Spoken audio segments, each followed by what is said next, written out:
This week, a major fight was sparked between Australia's national carrier Qantas and the West Australian Premier Mark McGowan when Qantas Chief Executive Alan Joyce suggested he will send direct flights from London to Australia to Darwin, bypassing Perth, if WA insists on a zero COVID policy and closed borders.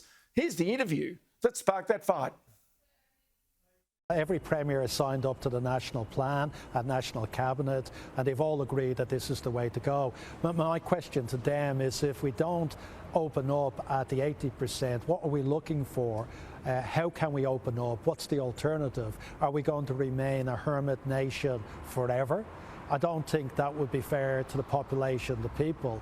And this week we launched a very emotional ad to talk about people reuniting around the world and doing what they did prior to COVID. And the reaction to that was been phenomenal. And it shows that I think the population want to see an end of this, a path out of this, and they want to have hope for the future. And opening up the borders once we get to 80%, I think is something that they've committed to the general population. It's something that they need to deliver on. OK, I do also note today you talked about non-stop flights from the UK to Australia. Now, this has been a big thing for you. They were originally planned to arrive in Perth, but you now say they could arrive in Darwin. Are you worried about WA Premier Mark McGowan's attitude? Well, we have to hope for the best and plan for the worst. So we think that the UK will be a very good market for us when the borders open up. And the UK has gotten to very high levels of vaccination. And we think by Christmas that should be one of the markets that's being considered as a bubble. And therefore we want to have an option, and we'd love to go back and do the Perth-London, but if that's not feasible, of course we're going to have a look at all alternatives. And Darwin, we have been operating from Darwin to Frankfurt, to Paris, to London, lots of London flights. So we've got good operational experiences of doing it from there. So we're keeping all of our options open. Well, are you effectively saying to Mark McGowan, if you buck that national cabinet, you will not get the benefit of these direct flights from London? They will go to Darwin. Well, what we're saying is that Qantas will figure ways of operating and managing the circumstances we see at the time, and there are other options, and there's not all our eggs aren't in one basket, and we have to continue to do that. But I think, you know, people would be unbelievably disappointed if you can go and visit your relatives in London and the UK for Christmas, but can't go and visit your relatives in Perth. So I don't think that's going to happen, but we just have to have an alternative plan if it did happen, and this is what we're putting in place. OK, so initially you'll fly to COVID-safe destinations, the UK, US, Canada, Singapore and Japan. How many flights do you envisage will start from mid-December, and from how many ports will you send those flights?